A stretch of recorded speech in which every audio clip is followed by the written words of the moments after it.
افضل ترین یہ ہے کہ اگر سو کر اٹھ کر تو یہ ایک افضل ترین جو ہے وہ صورتحال ہے کہ میں سو جاؤں گا تہجد نہیں پڑھوں گا تو آپ پڑھ لیں تہجد. بڑی آسانی ہو گئی ہے جو دیوبند مسلک کو فالو کرتے ہیں. کیا تہجد پڑھنے کے لیے سونا لازم ہے؟ وہ تین صورتحال ہیں. یا تو یہ ہے کہ جب نماز پڑھ رہا ہے اور شروع کے اندر جو ہے وہ وطر سے پہلے جو ہے وہ 2 رکعت بھی اگر وہ تہجد کی نیت کر کے پڑھتا ہے تو وہ تہجد شمار ہو جائے گی. اچھا دوسرا یہ ہے کہ افضل ترین یہ ہے کہ اگر سو کر اٹھ کر تو یہ ایک افضل ترین جو ہے وہ صورتحال ہے.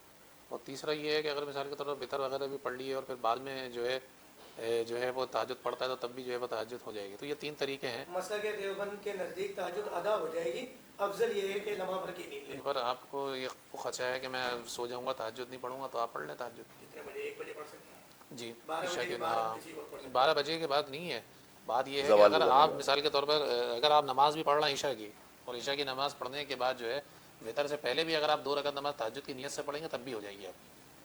اس کے لیے کچھ جی ہاں عشاء کے بعد بھی تو ہو سکتی ہے. بڑی آسانی ہو گئی ہے جو دیوبند مسلک کو فالو کرتے ہیں کہ آپ تہجد وطر سے پہلے عشاء کے بعد بھی پڑھ سکتے ہیں. یعنی اگر آپ رمضان المبارک میں تراویح پڑھ رہے ہیں، تراویح کے فوراً بعد اتنی دیر میں وطر کی جماعت کھڑی ہو، آپ فٹافٹ تہجد پڑھ لیں، فائدہ اٹھا سکتے ہیں. یہ دیوبند مسلک کے جو فالوورز ان کے لیے